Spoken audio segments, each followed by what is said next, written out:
Hello નમસ્કાર વિદ્યાર્થી મિત્રો, નમસ્કાર વિદ્યાર્થી મિત્રો.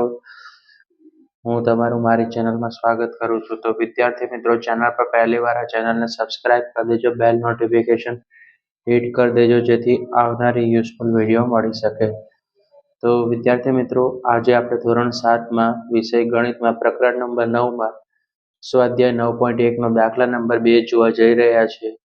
તો વિદ્યાર્થી મિત્રો, આજનો લેક્ચર આપણે સ્ટાર્ટ કરીશું. નીચેના દરેક ત્રિકોણના ક્ષેત્રફળ શોધો.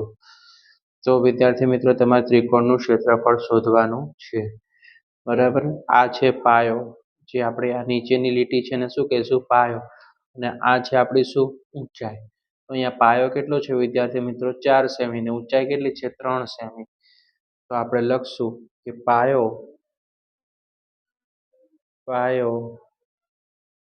બી બરાબર 4 સેમી. બરાબર, ત્રિકોણનો પાયો કેટલો છે? બી બરાબર 4 સેમી. ઊંચાઈ કેટલી છે? ઊંચાઈ એટલે h કહેશું. h બરાબર કેટલા છે વિદ્યાર્થી મિત્રો? 3 સેમી. બરાબર, હવે શું કરશું આપણે? સૂત્ર લખવાનું કે ત્રિકોણનું ક્ષેત્રફળ બરાબર 1/2 ગુણ્યા બી એટલે પાયો, h એટલે ઊંચાઈ. તો 1/2 ગુણ્યા બી કેટલું છે? બી આપણે લખેલું છે પાયો 4 સેમી છે. બરાબર, રાઈટ, અહીંયા આકૃતિમાં જ લખેલું છે. અને ઊંચાઈ કેટલી છે? 3. તો 4 તેરી કેટલા થઈ જશે? 12. 12 ભાગ્યા 2 કરો તો જવાબ શું આવશે વિદ્યાર્થી મિત્રો? 6 સેમી આવશે. રાઈટ, કેટલો આવશે? 6 સેમી. આન્સર ફર્સ્ટનો આપણો અહીંયા સમાપ્ત થશે. ઓકે, હવે બી ની વાત કરીશું આપણે. ઓકે, હવે બી છે એનું સોલ્યુશન કરશું આપણે. દાખલા નંબર 2 નું સોલ્યુશન અહીંયાથી થશે વિદ્યાર્થી મિત્રો. રાઈટ, તો આમાં પાયો કયો બનશે આપણો? પાયો છે આપણો આ બનશે. આ લીટીમાં પાયો જે બહારની સાઈડ છે એ શું છે? આપણો પાયો 5 સેમી. બી બરાબર પાયો કેટલો છે? 5 સેમી. ઊંચાઈ એટલે h કેટલું છે? 3.2 સેમી. વિદ્યાર્થી મિત્રો, ત્રિકોણનું ક્ષેત્રફળ 1/2 ગુણ્યા બી ગુણ્યા h. તો 1/2 ગુણ્યા બી કેટલું છે? 5 અને h કેટલું છે? 3.2. તો 5 ગુણ્યા 3.2 ગુણ્યા 1, તો કેટલો જવાબ આવશે આનો? તો આનો જવાબ આવશે 8 સેમી આવશે વિદ્યાર્થી મિત્રો. ઓકે, હવે સી ની વાત કરીશું. દાખલા નંબર 3 નું સોલ્યુશન.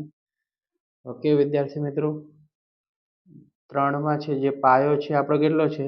આ છે આપણો પાયો છે અહીંયા બી. આ પાયો 3 સેમી છે ને ઊંચાઈ કેટલી છે? 4 સેમી છે વિદ્યાર્થી મિત્રો.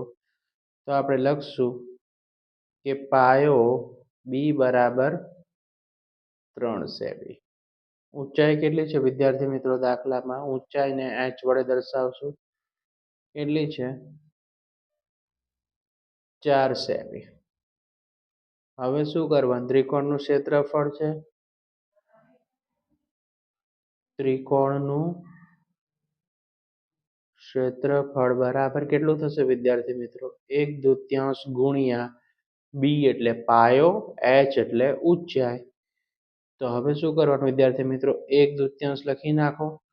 પાયો કેટલો છે? 3 સેમી અને ઊંચાઈ છે 4. 3 ચોકું કેટલું થશે? 12. 12 ના છેદમાં કેટલા લખશું? 2. 12 ભાગ્યા 2 એટલે કેટલું થશે વિદ્યાર્થી મિત્રો? 6 સેમી થશે. ઓકે ચલો, રાઈટ. ઓકે, ચલો સ્ક્રીનશોટ પાડો તો પાડી લો વિદ્યાર્થી મિત્રો ફટાફટ. ઓકે, અહીંયા વર્ક કરી લાગજો. બધામાં વર્ક લખવું જરૂરી છે. Okay, right. ચલો નેક્સ્ટ સમ તરફ જઈએ વિદ્યાર્થી મિત્રો.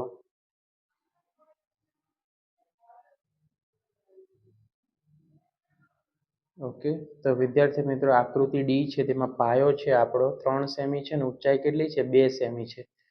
ઓકે વિદ્યાર્થી મિત્રો, પાયો આકૃતિ ડી માં કેટલો છે? તો પાયો બી બરાબર 3 સેમી. વિદ્યાર્થી મિત્રો, હવે ઊંચાઈ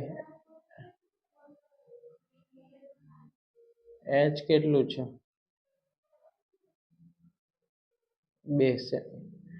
હવે તમારે ત્રિકોણનું ક્ષેત્રફળનું સૂત્ર લગાવવાનું છે. એકદમ ઈઝી છે. તો કે 1/2 ગુણ્યા બી ગુણ્યા એચ. તો 1/2 નું 1/2. બી કેટલું છે અહીંયા 3 સેમી અને ઊંચાઈ એચ કેટલું છે 2. તો 6/2 કરો તો કેટલું આવશે? 3 સેમી નો શું થઈ જશે વિદ્યાર્થી મિત્રો? વર્ગ થઈ જશે. બરાબર. ઓકે, આને પણ સેમી લખી કાઢજો. સેમીનો વર્ગ. અહીંયા પણ સેમીનો વર્ગ લખજો. ઓકે, તો વિદ્યાર્થી મિત્રો, હવે આપણે નેક્સ્ટ વિડીયોમાં મળશું. ચેનલને સબસ્ક્રાઇબ કરી દેજો અને બેલ નોટિફિકેશન દબાવી દેજો, જેથી વિડીયો તમને જલ્દીથી ઝડપથી મળી શકે. અને વિડીયોને લાઈક કરી દેજો.